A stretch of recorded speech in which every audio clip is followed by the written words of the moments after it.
te rappelles les malheurs de Sophie?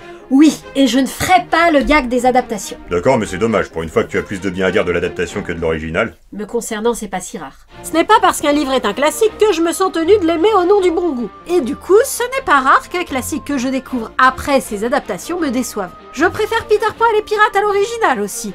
Et ne parlons pas d'Albert le 5e mousquetaire. Mais autant dans les deux cas que je viens de citer, commencer par évoquer les livres avait un intérêt parce que la valeur de la série était rehaussée par la manière dont elle s'inscrit dans l'héritage de son original, autant les malheurs de Sophie, c'est vraiment une autre situation.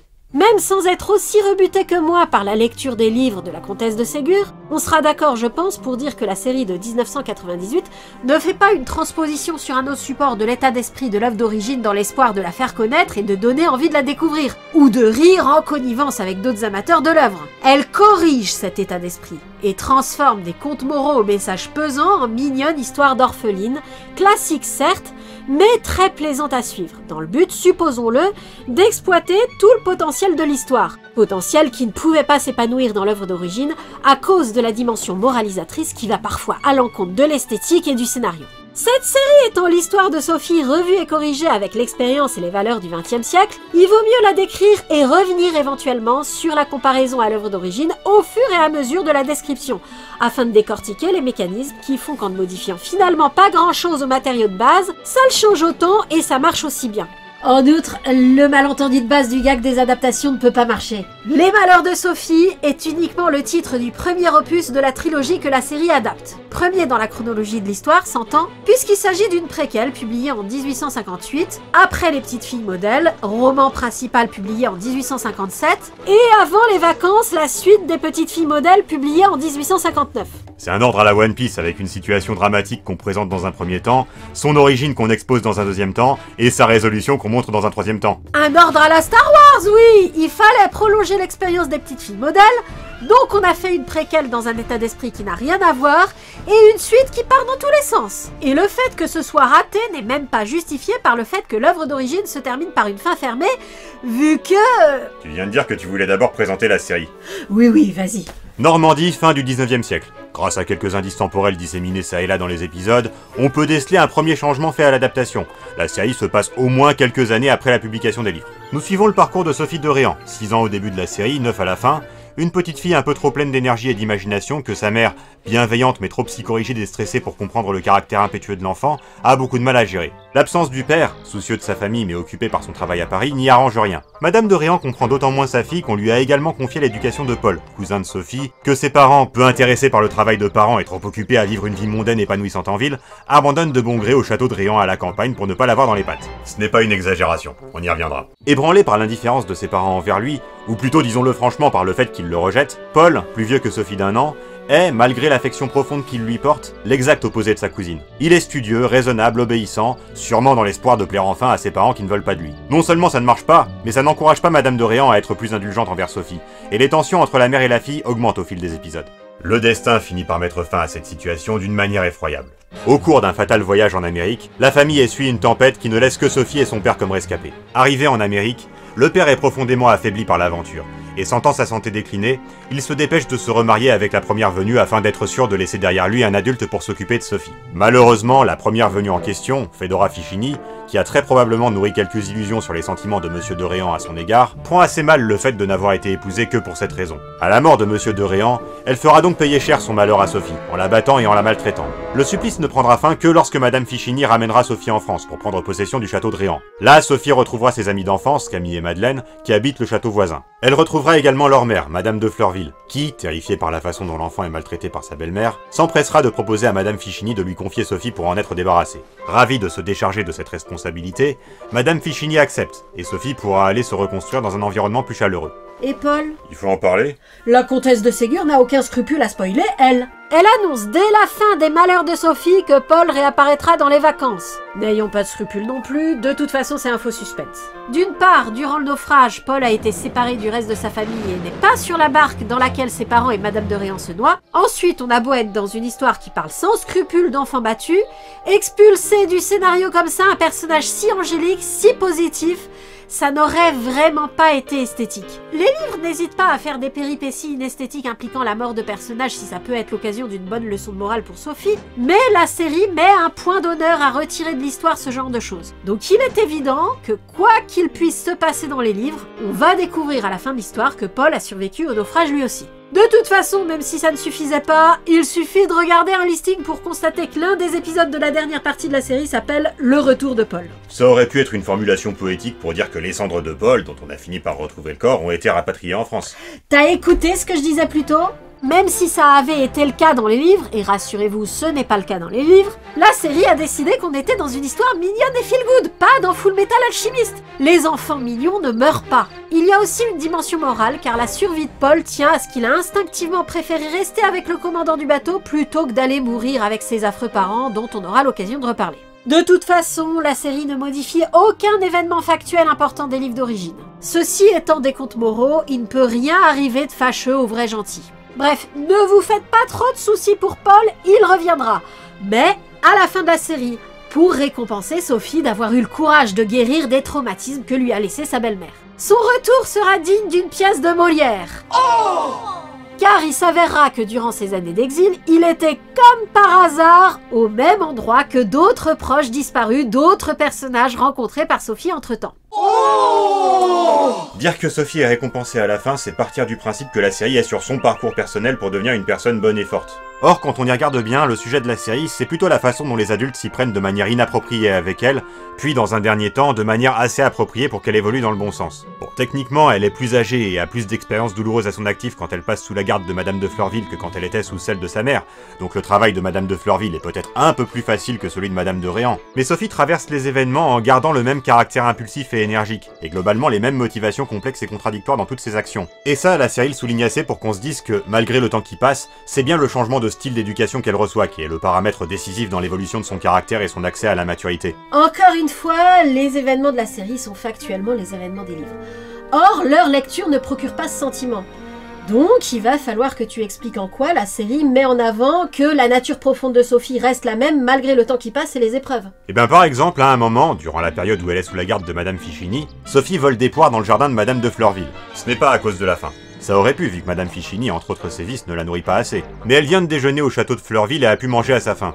Elle les vole parce qu'elle a envie d'y goûter, et qu'elle n'est pas sûre que Madame de Fleurville l'invitera le jour où les poires seront cueillies. C'est exactement le même type de raisonnement qui lui avait fait voler les fruits confiés à Madame de Réan dans les premiers épisodes, qui ont lieu chronologiquement environ 2 ans avant cet épisode-là. C'est le type de motivation qui lui fait voler les poires dans le livre aussi. La narration insiste sur le fait qu'au repas qui a précédé, elle a pu manger à sa faim car sa belle-mère ne la surveillait pas, donc elle n'a pas cette excuse. Les poires la tentent, donc elle les vole, c'est tout. La série lui ajoute cette angoisse de ne pas être là au moment où les poires seront cueillies, ce qui ne l'excuse pas, mais la rend quand même un peu moins antipathique. Le fait que c'est le genre de raisonnement qui l'a toujours poussée à faire des bêtises, même à l'époque où elle n'était pas battue, ça doit surtout être le deuxième effet qui se coule de cette volonté de sauver le personnage, d'en faire un véritable enfant, et pas un stéréotype de tout ce qu'il ne faut pas être selon les critères de la comtesse de Ségur. Fortuit ou pas, ça donne le sentiment que le malheur n'a pas fait évoluer Sophie, qu'il a seulement donné une connotation plus tourmentée à ses frasques, et que du coup c'est bel et bien Madame de Fleurville, sa patience et sa pédagogie qui la feront avancer. Je crois que si on montrait que le caractère de Sophie change à cause des épreuves, la morale serait que Madame Fichini a paradoxalement bien fait de la battre. Et ça, ce serait quand même problématique.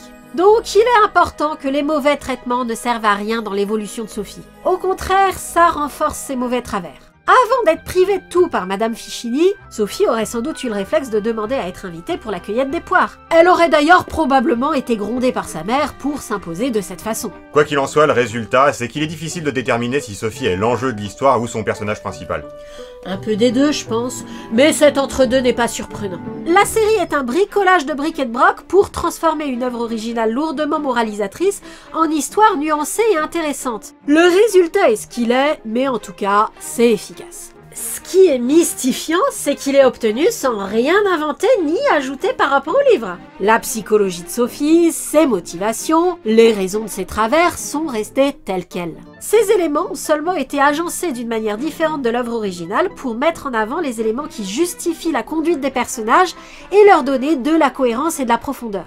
Un des travers principaux du livre, en tout cas celui qui en a rendu la lecture si difficile pour moi, c'est que les personnages de Camille, Madeleine et Sophie sont campés de manière assez naïve. Il faut lui rendre justice. C'est un livre globalement opposé au châtiment corporel et partisan d'une approche plus intelligente de l'éducation des enfants. Ne serait-ce qu'à travers le fait qu'il reconnaît que les enfants sont des personnes qui ont des motivations concrètes semblables à celles des adultes. C'est bien. Mais dans l'exécution, comme j'ai dit, ça se présente sous la forme de contes moraux assez lourds et les personnages sont unilatéralement présentés comme des exemples à suivre ou à ne pas suivre. Ainsi, la méchanceté de Sophie, qui existe à la base surtout pour que Marguerite est un exemple à ne pas suivre, est parfois un peu gratuite, comme quand elle veut achever un bébé hérisson juste pour s'amuser, ou voler les poires sans se soucier d'autre chose que du fait d'être vue. Toute autobiographique que soient ses mésaventures, la comtesse de Ségur, Sophie de son prénom, la met en scène comme un stéréotype au service de la morale du jour. Quant à la gentillesse de Camille et Madeleine, sans aller jusqu'à dire qu'elle est caricaturale, elle est parfois mise en scène de façon assez cliché. C'est vrai, y a rien de mieux à faire après l'école que de rester à l'école et de s'amuser. Oh, j'aime tellement l'école que je crois que je pourrais l'épouser. Lorsque Madeleine se prive de dessert par solidarité pour Camille qui a été punie, elle va se mettre au lit en contemplant avec un grand sourire un portrait de Camille. Tant de subtilité, ça rappelle les nouvelles aventures de Batman. Foine tout ça dans la série. Camille et Madeleine sont en tout point semblables à ce qu'elles sont dans le livre, mais sans que la mise en scène en fasse des caisses. Comme les mauvais comportements de Sophie ne sont plus là pour être mis en opposition à leur conduite irréprochable, c'est tout naturellement qu'on peut les attribuer à ce qu'elle subit de la part des adultes. Ma petite Marguerite, Sophie n'est pas méchante. Elle est malheureuse. Et au lieu d'une fable simpliste sur ce qu'une petite fille doit faire ou ne pas faire, on a l'histoire réconfortante d'un enfant à problème qui finit par s'en sortir grâce à la bienveillance de son entourage. Ajoutons que la série a rajouté à Camille et Madeleine un grand nombre de répliques où elles manifestent que, même si elles désapprouvent les mauvaises actions de leur amie, elles admirent et apprécient son caractère vif et inventif, et adhèrent avec joie à ses projets qui sont malgré tout très motivants. C'est déjà le cas dans les livres, mais c'est juste l'occasion d'un gag de fin de chapitre. Ça n'est pas autant souligné dans les dialogues. C'est la seule chose que la série a ajouté, des phrases courtes de dialogue pour changer la connotation générale? Il y a un truc sur laquelle la série a beaucoup plus brodé, c'est la situation familiale de Paul. Dans les vacances, il informe nos héroïnes qu'il n'est pas triste d'avoir perdu ses parents, parce que ceux-ci ne l'aimaient pas du tout. Mais ça fait retcon plus qu'autre chose. Les parents de Paul, monsieur et madame d'Aubert, interviennent assez peu dans le livre Les Malheurs de Sophie.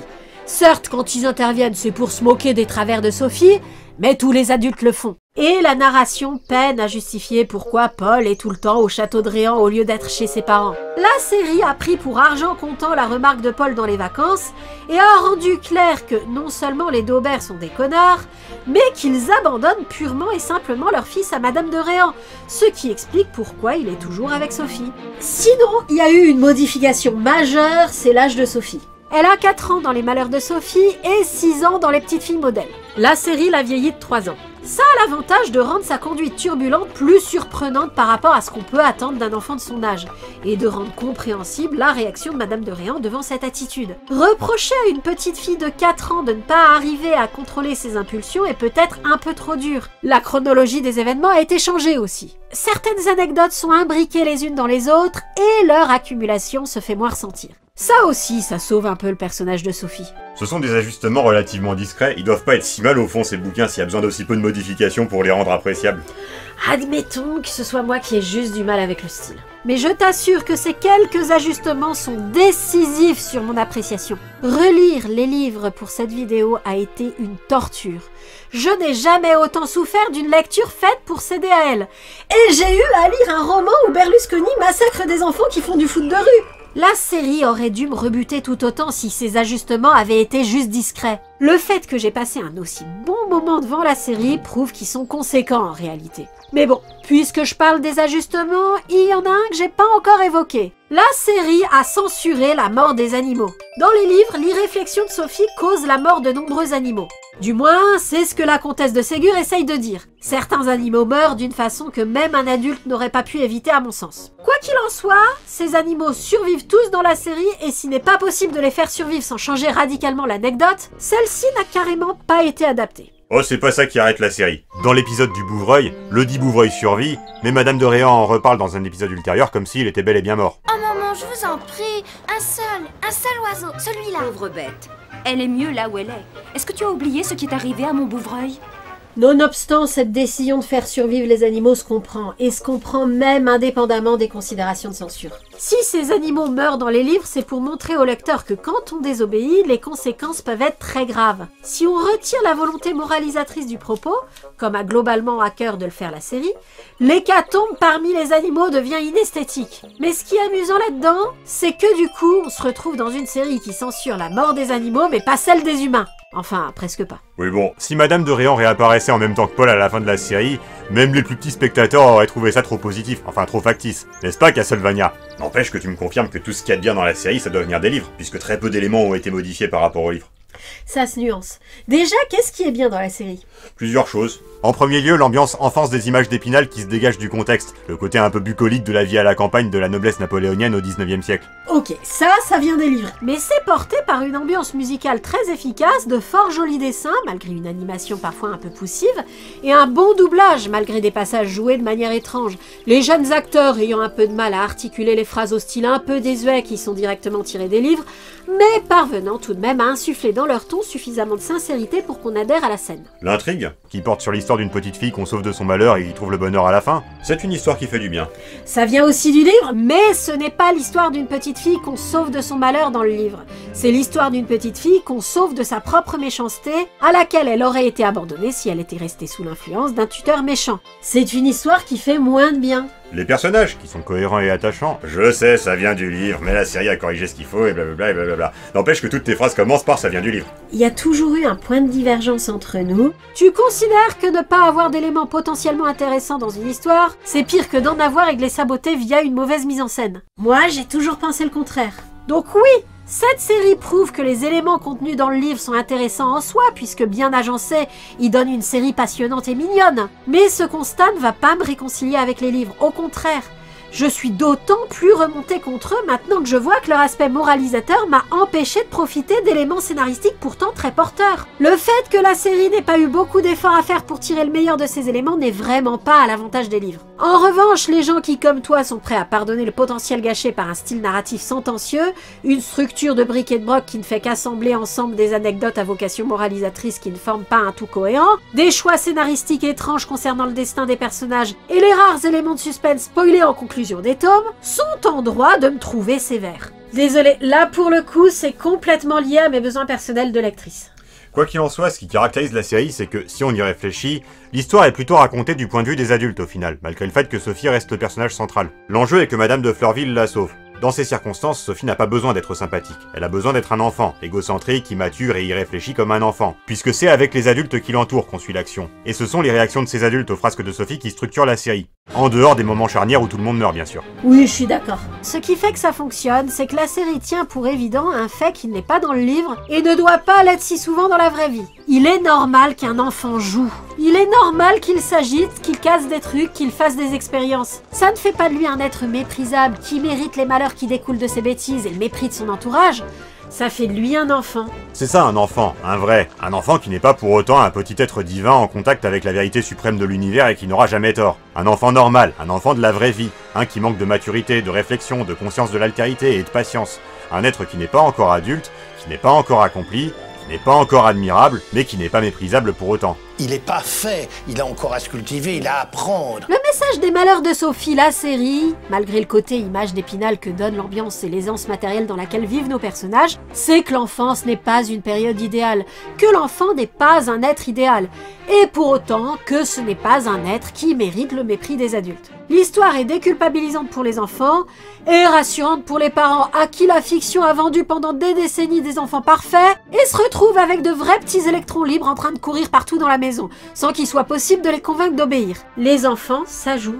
C'est fatigant, c'est compliqué, mais c'est pas anormal. Et angoisser excessivement, se demander si on a échoué en tant que mère, si on doit se montrer plus dur, comme le fait Madame de Réan, cause plus de problèmes que ça n'en résout. Une gentillesse irréfléchie ou une indulgence totale, qui ne s'accompagne pas d'une vraie réflexion pédagogique concernant les limites à imposer à l'enfant et les méthodes pour y parvenir, n'est pas efficace non plus. C'est à démontrer ça que sert le personnage de la bonne de Sophie, Lucie, qui s'occupe de Sophie quand elle est petite et que Madame de Réan finit par virer parce qu'elle estime que son laxisme est à l'origine de l'indiscipline de Sophie. À tort. La mise en scène est clairement de la vie de Madame de Réan et Lucie elle-même, quand on la revoit par la suite, estime qu'elle a effectivement les travers qu'on lui reproche.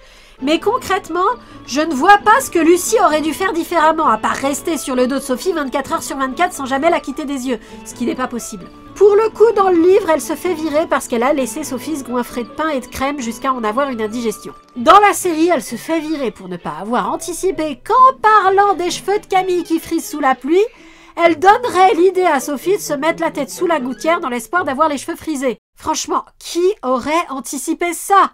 Vous m'entendrez pas souvent dire ça dans cette vidéo, mais là pour le coup, la version du livre est plus logique que celle de la série. Voir. Si dans les livres, Sophie a une simple indigestion, la maladie qu'elle attrape dans la série après s'être mise la tête sous la gouttière est beaucoup plus grave, elle manque d'en mourir. La réaction de Madame de Réan a toutes les raisons d'être violente. La dureté avec laquelle elle parle à Lucie est plus compréhensible dans des circonstances où Sophie a couru un vrai danger, sans compter qu'elle envisageait déjà de se séparer de la bonne à cause de sa trop grande permissivité envers Sophie, donc elle était déjà dans l'état d'esprit nécessaire pour tirer cette conclusion des événements. Au passage, je sais que c'est une vraie digression, mais c'est une bonne occasion pour en parler. La fiction prend beaucoup trop littéralement l'expression « attraper froid ». Des personnages attrapent souvent des maladies graves du simple fait d'être restés dans le froid trop longtemps. Or, les maladies infectieuses nécessitent une infection. Le froid ne peut pas les causer à lui tout seul. Il y a certes une corrélation entre le fait qu'il fasse froid et l'incidence d'un certain nombre de maladies, mais outre que les causes de cette corrélation sont toujours mal comprises aujourd'hui, malgré des avancées récentes dans ce domaine, et sont loin d'être aussi évidentes qu'on pourrait l'imaginer, elles seraient en partie comportementales de la part des humains, il me paraît très étrange d'attraper une pneumonie en pleine campagne à 1000 milles de tout foyer de contamination, alors que personne d'autre n'est tombé malade dans un passé proche ou lointain, simplement en mettant la tête sous une gouttière. Ce genre de préjugés médicaux prennent corps dans la fiction, et deviennent des événements de l'intrigue censés couler de source, être évidents, être attendus. Le froid cause la maladie. On trouve d'autant plus ça dans la littérature du 19e siècle où l'état des connaissances en épidémiologie et en infectiologie était ce qu'il était. Mais cette anecdote de la pneumonie est une invention de la série, donc date de la fin du 20e siècle. Moi ça me fait toujours tiquer le coup d'attraper froid dans la fiction. Tu aurais tellement souffert si la série avait adapté les passages qui détaillent comment Madame de Fleurville soigne ses filles. Mais bon, parenthèse terminée. Tout ça pour dire que la mise en scène de la série montre que la réflexion principale porte non pas sur comment Sophie doit faire pour devenir meilleure, ou comment Marguerite doit faire pour suivre l'exemple de Camille et Madeleine plutôt que celui de Sophie, mais sur comment les adultes doivent s'y prendre avec Sophie pour la convaincre de se conduire d'une meilleure manière. Dit comme ça, on pourrait croire du coup que les personnages des enfants sont moins développés que les personnages des adultes. Mais ce n'est pas le cas. Si les personnages d'enfants sont convaincants en tant qu'enfants, c'est... Bon, d'une part parce que ce sont des enfants du 19e siècle, donc on a moins de mal à croire aux aspects les plus atypiques de leur comportement par rapport aux nôtres quand on était gosse, mais c'est aussi et surtout justement parce qu'ils sont bien développés. Sophie en premier lieu. Le scénario dépendant énormément de son caractère et de ses réactions, nous l'avons déjà abondamment décrite. C'est une enfant impulsive et très énergique, peut-être hyperactive, mais j'ai pas les compétences médicales nécessaires pour poser un diagnostic de ce type de façon assurée, donc contentons-nous de dire qu'elle a beaucoup de mal à garder son attention longtemps sur la même chose, qu'elle est sujette aux coups de colère, qu'elle pense énormément et à toute vitesse, et angoisse facilement. Toutes ces actions découleront de ce trop-plein d'humeur, de pensée et d'énergie qu'elle a constamment. Comme de juste pour un enfant, elle est complètement égocentrée. Du fait d'avoir beaucoup trop de choses à gérer dans sa tête, et d'en avoir d'autant plus à gérer que le comportement désapprobateur des adultes alimente son angoisse, elle l'est davantage que la moyenne des enfants du même âge. Mais ça ne l'empêche pas d'avoir une réelle affection pour son entourage, et par conséquent de faire preuve de compassion et d'être touchée par la souffrance d'autrui. Cette affection et cette compassion se manifestent généralement en étant ce qui permet à Sophie de se calmer toute seule après avoir eu un coup de colère. C'est ce qui permet de rendre Sophie attachante malgré son côté sale gosse. Le fait d'être capable d'écouter son cœur malgré la colère et sans qu'un adulte ait eu à la calmer, la rend suffisamment sympathique pour compenser ses mauvais comportements et son incapacité à avoir retenu la leçon précédente pour ne pas les reproduire. Étant moi-même quelqu'un de colérique, je sais que c'est quelque chose qu'on subit, sur lequel on n'exerce pas un contrôle conscient, sinon ce serait plus de la colère, ce serait autre chose. Donc j'apprécie qu'on ne fasse pas dépendre la sympathie qu'elle inspire de sa capacité à se maîtriser. Lorsqu'elle est réprimandée, elle jure toujours qu'elle ne refera plus la même bêtise. Ce qui est globalement vrai.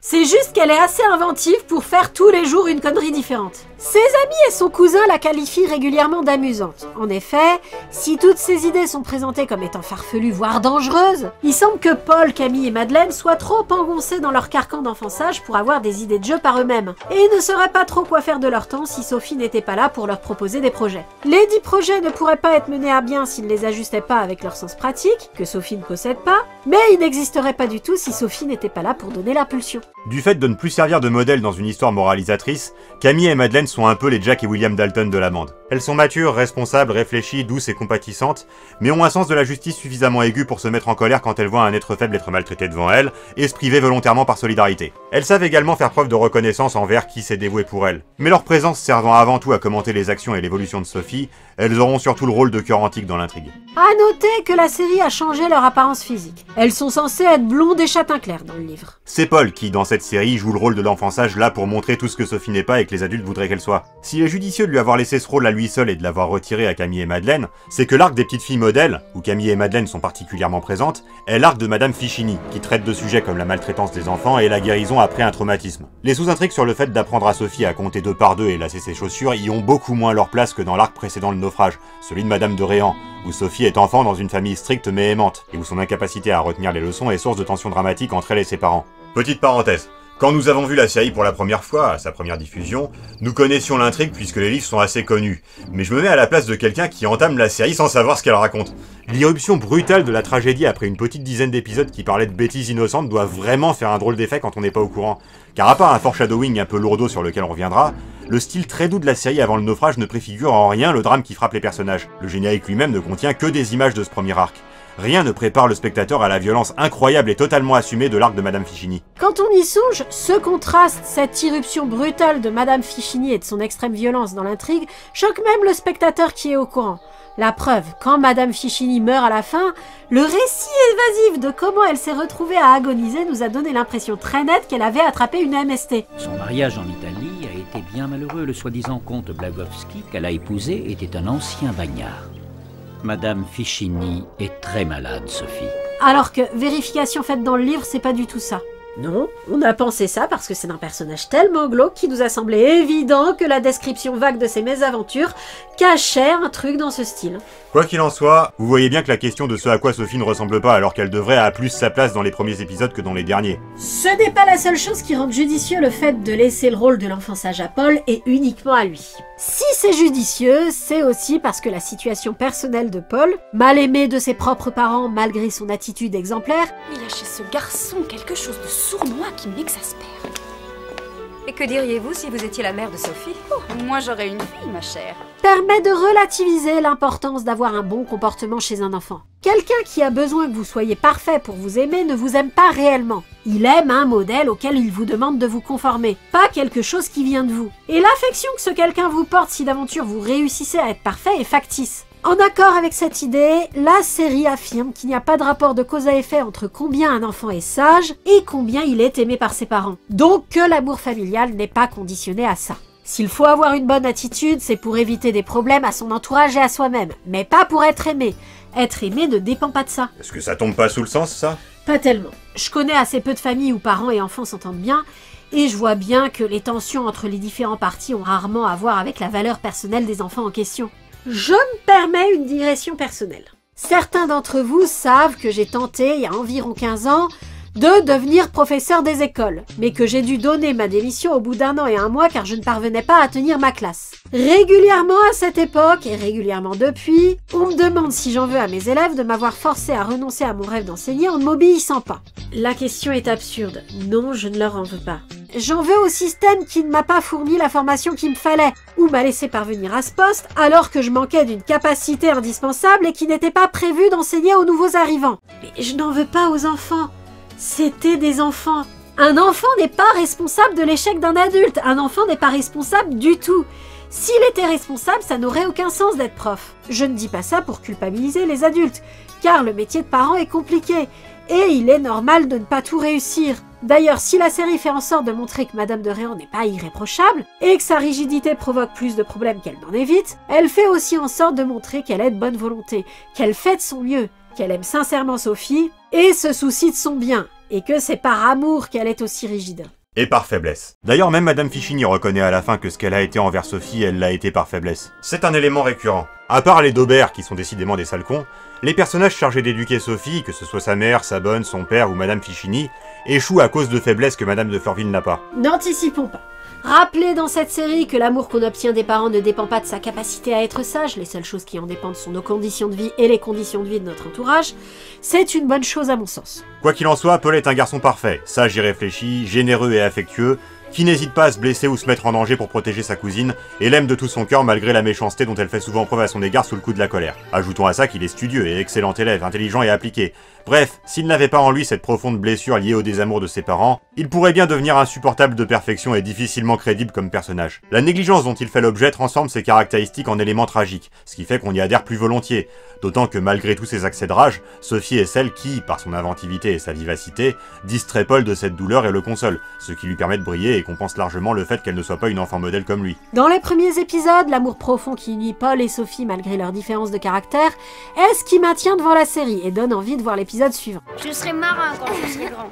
Je voyagerai avec le commandant. Pas du tout, je ne veux pas que tu sois marin, tu resteras toujours avec moi. Ça est le style vraiment charmant de la série. Les états d'âme de Madame de Réan et ses questions sur l'éducation à donner à sa fille satisfont les besoins intellectuels du spectateur. Mais la relation entre Paul et Sophie satisfait ses besoins émotionnels. C'est cette relation qui est mignonne et touchante et constitue le cœur du premier arc. C'est pour ça qu'il est évident que Paul ne peut pas être mort pour de vrai dans le naufrage, même si Madame de Réan et les parents de Paul le sont bien eux. Dans la deuxième partie de la série, vu que Camille et Madeleine sont plus là pour commenter l'action qu'autre chose, cette relation d'affection et d'antagonisme, Sophie l'aura avec Marguerite. Mais cette fois c'est l'antagonisme qui sera mis en avant, plus que l'affection, au moins dans un premier temps. Dans notre résumé de la série, nous n'avons pas vraiment parlé de Marguerite, ni de sa mère, Madame de Rosebourg, nous n'avons pas pris la peine d'expliquer qui elles étaient par rapport à Camille, Madeleine et Madame de Fleurville. J'ai déjà évoqué Marguerite plusieurs fois lors de ma comparaison avec les livres, donc même ceux qui ne connaissent ni le livre ni la série auront compris que Marguerite est une enfant plus jeune, mise là par la comtesse de Ségur pour incarner le petit lecteur,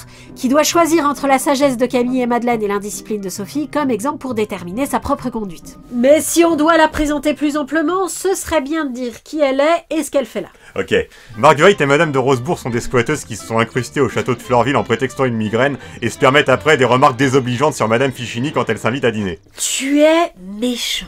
Elles squattent pas, elles ont été invitées à vivre en coloc au château de Fleurville parce que Madame de Fleurville et Madame de Rosebourg ayant perdu leur mari toutes les deux, elles trouvent plus arrangeant d'être 2 parents pour élever 3 enfants que d'être 2 femmes seules pour élever leurs filles respectives. Ok, à la base Madame de Rosebourg est recueillie à Fleurville suite à un accident de calèche survenu sur la route devant le château, qui l'a gravement blessée et l'a obligée à rester alitée un moment, mais une fois qu'elle est guérie, Madame de Fleurville lui propose de rester définitivement.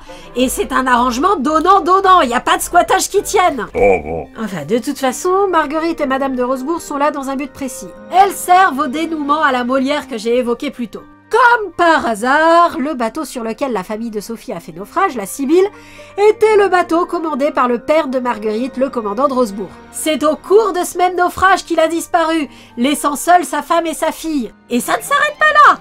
Comme par hasard, vivent près du château de Fleurville la femme et la fille d'un des marins du commandant de Rosebourg, qui, comme par hasard, est précisément le seul et unique marin qui a réussi à échapper au naufrage en même temps que Paul et son commandant, même s'il arrive à retourner en France un peu avant ses compagnons d'infortune, ce qui permet à Sophie et Madame de Rosebourg de reprendre espoir concernant leur disparu à elle. C'est pas plus idiot que ça. Si le commandant de Rosebourg, les parents de Sophie et le marin, Blaise Lecomte, se retrouvent tous sur le même bateau à faire naufrage en même temps, c'est parce qu'ils viennent tous de Normandie, et vraisemblablement du même coin de la Normandie. Donc rien de plus étonnant que ça à ce que leurs proches soient tous dans la même région à les attendre. Dans les livres, les petits lecteurs apprennent le lien entre le père de Marguerite et la famille de Sophie dans le dernier chapitre des Malheurs de Sophie. Publié, je le rappelle, après les petites filles modèles. Ce dernier chapitre raconte le départ en Amérique, et la narration précise que le commandant du bateau où Sophie embarque apprécie beaucoup Sophie qui lui rappelle sa fille Marguerite. La série prend soin d'éviter de citer son nom de famille dans les scènes de dialogue qui précèdent le naufrage. On est censé faire le lien quand Sophie et Madame de Rosebourg rencontrent la fille de Blaise Lecomte et qu'on réalise que le père de cette fille était à la fois sous les ordres du mari de Madame de Rosebourg et sur le bateau où Sophie a coulé. Ce que le spectateur est censé comprendre est assez ambigu. Le comportement de Sophie dans cet épisode ne s'explique que par le fait qu'elle a reconnu la maquette du bateau détenue par la famille Lecomte comme étant la Sibylle. Mais le dessin étant ce qu'il est, nous on ne le reconnaît pas, et Sophie choisissant de ne pas révéler tout de suite qu'elle était aussi sur ce bateau, on n'est pas complètement sûr qu'elle ait compris. Dans le livre, Sophie ne se rappelle du naufrage qu'au retour de Blaise, car elle avait précédemment occulté cet événement traumatisant. Donc il y a moins de cachotterie difficile à comprendre. Mais revenons à Marguerite si tu veux bien, avec tout ça on n'a pas pu en parler. Marguerite est aussi jeune lors de son introduction dans la série que Sophie l'est au moment de la sienne. Comme Sophie, elle est émotive et énergique, mais à des degrés beaucoup plus raisonnables, probablement parce qu'elle n'est pas travaillée comme Sophie par les angoisses constantes qui la poussent à mal agir. Au contraire, c'est une petite fille très sûre d'elle, qui n'hésite pas à dire ce qu'elle pense à voix haute sans souci de politesse. Mais comme elle a moins d'impulsivité que Sophie au même âge, ses impertinences visent généralement des personnes qui l'ont mérité, et les vérités qu'elle dit tout haut sont généralement bonnes à dire, même si elle a absolument aucune indulgence. Pourquoi elle crie comme ça? Ce n'est même pas sa vraie maman. Du fait d'être particulièrement éveillée et attentive aux détails, elle est très observatrice, donc ce qu'elle dit tout haut en dépit des conventions est généralement pertinent. Elle a également beaucoup d'esprit critique et peu de diplomatie, ce qui est normal à son âge. Elle peut se montrer très moqueuse et faire beaucoup rire la galerie aux dépens des gens qu'elle estime mériter la critique. C'est pourquoi elle aura de nombreux points de friction avec Sophie. Malgré ça, Sophie la présentera plus tard à Paul comme étant celle avec qui elle s'est le plus amusée, ce qui tendrait à prouver qu'avoir un adversaire avec qui se disputer pour évacuer sa frustration fait plus de bien que de mal à Sophie. Madame de Rosebourg, la mère de Marguerite, fait preuve de plus de sensibilité et de moins de caractère que Madame de Fleurville. Il était nécessaire de lui donner un côté émotif étant donné qu'elle entre dans l'histoire comme demoiselle en détresse secourue par Madame de Fleurville et qu'elle a un arc personnel par la suite. Il semble que dans le foyer constitué par Madame de Fleurville et Madame de Rosebourg, ce soit Madame de Fleurville qui soit la figure d'autorité. En même temps, c'est sa maison. Madame de Rosebourg est surtout là pour lui donner la réplique et éventuellement servir d'intermédiaire entre elle et les enfants. Bien sûr que Madame de Fleurville est la figure d'autorité. C'est à elle qu'il revient d'incarner le type de pédagogie dont Sophie a besoin. Une pédagogie ferme mais douce, à l'opposé de la pédagogie stricte de Madame de Réan. L'argument qu'on pourrait sortir spontanément pour défendre la pédagogie de Madame de Réan serait de dire que la douceur de Madame de Fleurville pourrait inciter Sophie à profiter de sa gentillesse et à rester dans ses mauvais travers. Il est donc important de montrer que sa gentillesse n'est pas le contraire de l'autorité. Dans les faits, je suis pas complètement sûr qu'on ait raison de parler de douceur. Une punition selon Madame de Fleurville, ça consiste à enfermer l'enfant dans la pénombre et l'obliger à écrire sa confession à la lumière des bougies. J'ai bien compris que l'idée était de mettre ça en opposition avec les châtiments corporels de Madame Fichini et de montrer que c'est, par contraste, une punition intelligente, constructive et bienveillante. Mais tel quel, je trouve que ça fait un peu torture psychologique. Alors d'abord, le caractère lugubre du cabinet de pénitence est un ajout du dessin animé. Il y a des fenêtres dans le livre. Ensuite, le problème de Sophie au moment où elle s'y fait enfermer est qu'elle est prise d'un accès de rage incontrôlable qui la pousse à faire du mal aux autres et à elle-même. L'isoler et lui laisser le temps de se calmer et de réfléchir à ses actes semble être la solution la plus bienveillante dans ces cas. Comme j'ai dit, j'ai bien compris où la série voulait en venir avec ça, mais je trouve ça un peu artificiel. Sophie est obligée de se repentir pour sortir du cabinet. Il se trouve que le scénario a décidé que ça susciterait chez elle une prise de conscience sincère, mais concrètement, Madame de Fleurville ne lui laissait pas le choix. Quelle différence objective avec Madame de Réan qui lui reprochait directement ses mauvaises actions et lui infligeait des privations et de l'isolement en représailles? La différence, c'est le type de discours. La leçon de morale que Madame de Fleurville fait à Sophie en l'enfermant dans le cabinet de pénitence consiste à énumérer les actions de Sophie de manière factuelle, sans exprimer de ressentiment, et à démontrer de manière tout aussi factuelle et tout aussi peu hargneuse en quoi c'est un comportement inacceptable. En outre, elle définit à Sophie un objectif à accomplir qui, une fois accompli, l'absoudra et lui permettra de recommencer à jouer avec ses amis comme si c'était rien passé. Madame de Réan s'exprimait avec beaucoup plus de colère. Ces punitions étaient en général applicables immédiatement et ne laissaient pas à Sophie un temps de réflexion pour se repentir. Ajoutons à ça que le pardon de Sophie n'était pas ritualisé. Sa mère redevenait gentille avec elle une fois sa colère retombée, mais il n'y avait pas à proprement parler de période de réparation ou de cérémonie du pardon. Orgueilleux comme je l'étais quand j'étais petit, je pense que j'aurais perçu ce rituel du cabinet de pénitence comme du chantage et que je l'aurais rejeté par principe. Ah ben moi ça correspond davantage à mes besoins, donc je pense que je comprends Sophie. Un enfant aussi sensible qu'elle, et ayant autant de mal à se concentrer sur un sujet, a sans doute besoin que le fait que sa peine a été correctement purgée soit officialisé via un rituel pour être rassurée sur l'affection que son entourage lui porte malgré son comportement passé. En outre, Madame de Réan avait sans doute plus d'exigences vis-à-vis de Sophie que n'en a Madame de Fleurville. Mais ça s'explique surtout par leur différence de caractère. Madame de Réan est une femme austère, qui ne veut pas que sa fille soit coquette, donc lui interdit de porter des accessoires, ce qui fait que Sophie se sent laide et est prête à prendre des mesures extrêmes comme se mettre la tête sous la gouttière. Madame de Fleurville, si on en croit son style vestimentaire, n'a rien contre les fanfreluches et autorise Sophie à s'embellir en portant des rubans dans les cheveux, ce qui lui permet sans doute de se sentir beaucoup mieux dans sa peau et explique peut-être qu'elle soit moins autocentrée et prête à faire des gestes altruistes quand elle est sous sa supervision. Il est probable également que Sophie n'ait pas droit aux sucreries hors celles offertes par Madame de Fleurville quand elle est en visite, ce qui explique pourquoi elle est si angoissée à l'idée de mal choisir les fruits confits, tandis que Madeleine, qui a droit à des sucreries à chaque repas sauf quand elle est punie, ne comprend pas l'excitation de Sophie à ce sujet. D'une manière générale, Madame de Réan est beaucoup plus culpabilisante. Avant même que Sophie ait fait quoi que ce soit de blâmable, il n'est pas rare qu'elle reçoive une moquerie ou une accusation, qui va justement l'inciter à faire la bêtise à ne pas faire dans le but de se faire admirer de cette mère qui a une opinion si négative à son endroit. Sans compter qu'elle la soumet maladroitement à des tests vicieux et absurdes dont elle ne lui explique pas toutes les règles. A l'opposé, Madame de Fleurville blâme les actions de Sophie quand celles-ci sont blâmables, mais ne dit jamais rien de négatif sur sa personne, et ne la soupçonne pas de futures bêtises. En outre, si les erreurs de Sophie partent d'un bon sentiment, elle n'oublie pas de le relever. Si on se fie à ses premières impressions donc, la différence serait que Madame de Fleurville aime sincèrement Sophie et a une vraie compassion pour elle, tandis que Madame de Réan, même si elle s'efforce d'être une bonne mère par devoir, la déteste et voit en elle un petit démon qui lui gâche la vie. C'est d'ailleurs le parti pris du film adapté de la série. Ouais, parce que c'est un truc ces derniers temps d'adapter en film les séries animées tirées de livres au lieu d'adapter directement les livres eux-mêmes. Passons. Le film, qui n'est pas terrible à part ça, fait le choix intéressant de montrer que Madame de Réan est profondément dépressive et que c'est la raison pour laquelle elle a tant de mal à canaliser Sophie. La série aurait pu prendre ce parti aussi, mais nous sommes dans un dessin animé subtil. Et la situation ne va pas être aussi simple que ça. Ce choix de faire de Madame de Réan une dépressive ne sort pas de nulle part. Cette femme a un comportement assez ambigu. Elle est très distante et il y a un détail qui a retenu mon attention. Elle a beau mépriser les fanfreluches et la superficialité, ça a l'air plutôt vrai, je tiens pas ça pour de l'hypocrisie, elle passe son temps à se coiffer, c'est une obsession. Bon, ça sert à introduire le fait que Sophie est triste de ne pas avoir de beaux cheveux comme sa mère, et on a déjà dit où cette frustration la conduisait, et je pense que c'est aussi lié au thème de la discipline.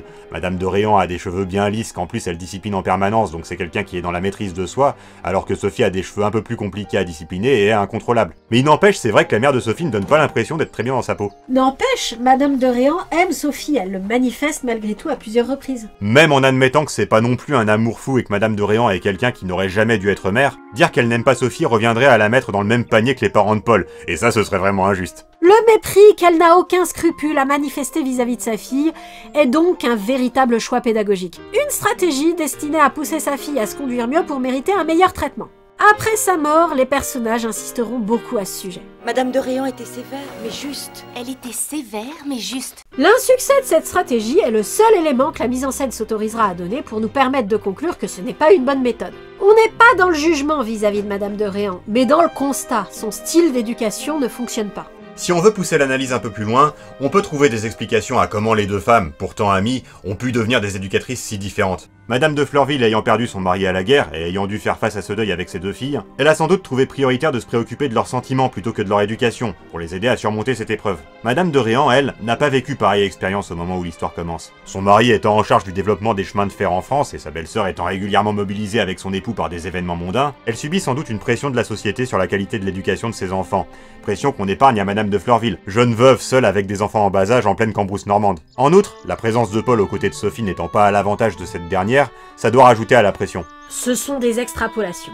Mais tout ça, c'est pour dire que c'est assez facile de trouver une justification au comportement des adultes dans cette série. Elle nous en donne les moyens. C'est d'ailleurs ce qui fait que le personnage de Madame Fichini marche si bien. En effet, on nous donne suffisamment de matière pour expliquer non seulement sa cruauté envers Sophie, mais également les autres éléments marquants de son personnage. Son surpoids, sa gloutonnerie, son extravagance vestimentaire, et son incapacité à se conduire suivant les normes en vigueur quand elle rend visite à des membres de l'aristocratie. Orpheline sans le sou, elle a été recueillie et élevée par un riche industriel de Louisiane qui ne l'a pas adoptée pour autant, et a légué sa fortune à Monsieur de Réan et sa sœur, la mère de Paul. Flouée une première fois, elle a cru trouver le bonheur quand Monsieur de Réan lui a proposé de l'épouser, mais eut la déception de constater qu'il n'avait vraiment pas d'autre motivation en le faisant que de donner une nouvelle mère à Sophie. Quand, folle de rage, elle commence à battre sa belle-fille, elle se fait battre par son mari en retour, ce qui ne fait que redoubler sa rancœur. Ce dernier détail est dans le livre. Les autres éléments permettant de clarifier ses motivations sont ajoutés par la série mais ne sont pas incompatibles avec la narration originale. Fedora Fichini a donc été pauvre dans le passé, et sans doute eu des périodes où elle ne mangeait pas à sa faim. Ça explique sa gloutonnerie et son surpoids. Elle a été flouée 2 fois par la famille de Sophie, ce qui explique sa violence envers cette dernière. Elle n'a pas eu d'éducation aristocratique, ce qui explique ses mauvaises manières, surtout si on se met dans la peau de quelqu'un comme la comtesse de Ségur qui prend ce genre de choses au sérieux. Avant d'épouser le père de Sophie, elle ne jouissait d'aucun statut social, puisqu'elle n'avait même pas le droit d'hériter de celui qui l'avait élevée. Ça explique son besoin de faire valoir sa nouvelle richesse en portant des tenues extravagantes. Contrairement à une idée reçue, expliquer n'est pas excuser, et Madame Fichini est quand même une méchante très méchante, qui fonctionne vraiment très bien en tant que méchante très méchante, et avec un thème de méchant qui compte parmi les musiques les plus classes de toute la série. Les auteurs devaient en être particulièrement fiers d'ailleurs, parce qu'ils n'ont aucun scrupule à user et abuser de ce thème. Au fait, pourquoi est-ce qu'elle s'appelle Madame Fichini alors qu'elle a épousé Monsieur de Réan? C'est pas dit dans la série, mais expliqué dans les livres. Fichini est le nom du riche industriel américain qui a élevé Fedora tout court, et légué sa fortune à Monsieur de Réan. Une des conditions pour toucher l'héritage était de prendre le nom du défunt. Monsieur de Réan s'est donc renommé Monsieur Fichini avant de mourir, et sa nouvelle épouse, par extension, a pris le nom de Fichini. Elle s'appelle comme ça non pas parce qu'elle a été élevée par le Fichini qui est mort, mais parce que le type qu'elle a épousé a entre-temps pris le nom de Fichini. Ça a un côté confusionnant, mais ça le serait encore plus pour les lecteurs que des personnages puissent faire allusion à 2 Madame de Réan sans préciser de laquelle ils parlent. C'est important ?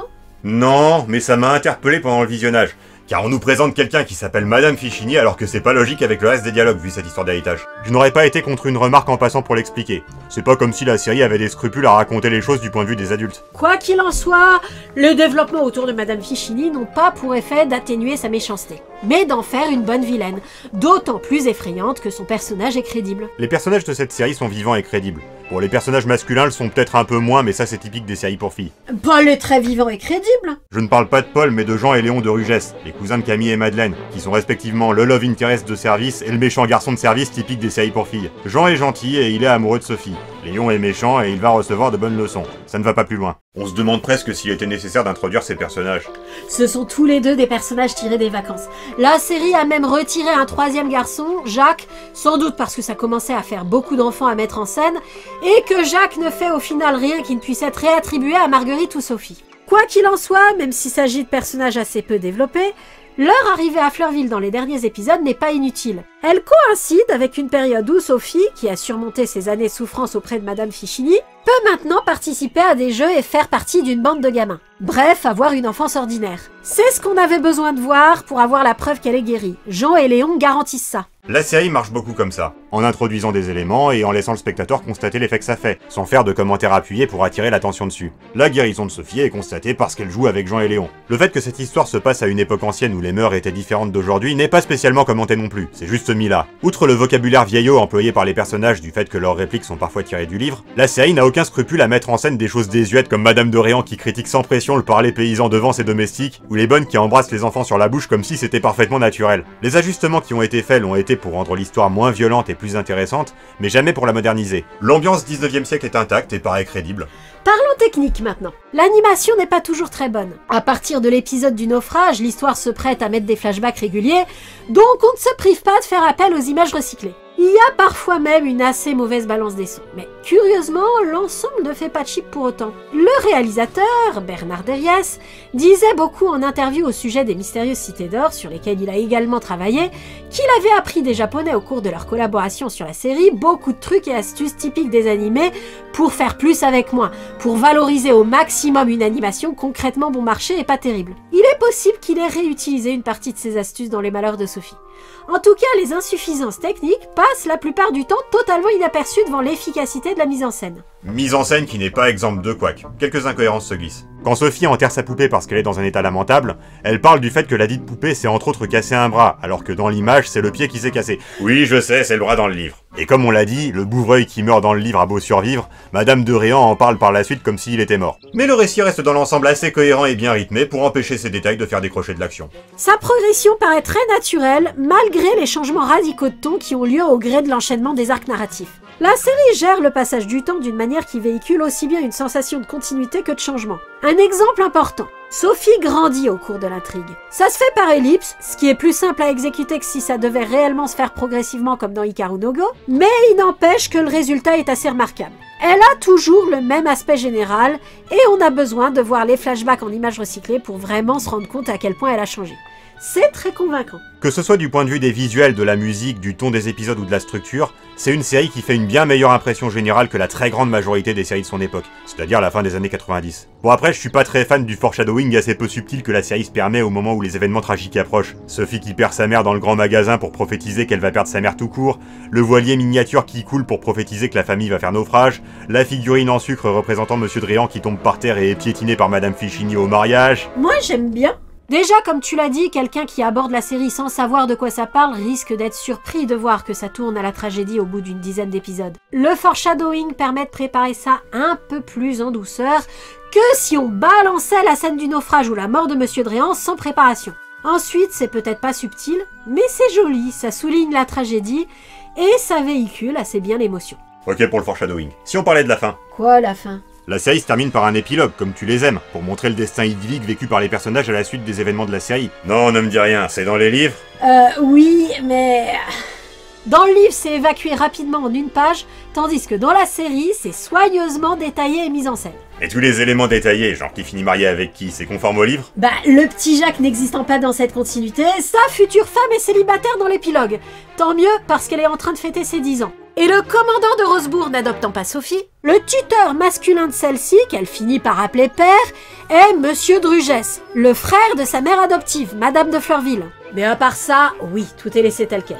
En conséquence, ces gens-là finissent avec un arbre généalogique encore plus tordu que celui des Targaryen. Pensez, la personne que Sophie appelle mère est la sœur de celui qu'elle appelle père. Et comme elle épouse Jean, le fils de celui qu'elle appelle père, elle se marie avec son frère adoptif. Et Paul en fait autant puisqu'il épouse Marguerite après avoir été adopté et élevé par le père de celle-ci, le commandant de Rosebourg. Mais bon, c'est du chipotage. Ce qu'on apprend dans cet épilogue, c'est que tous ces gens sont devenus des adultes accomplis, efficaces dans leurs carrières respectives et surtout heureux.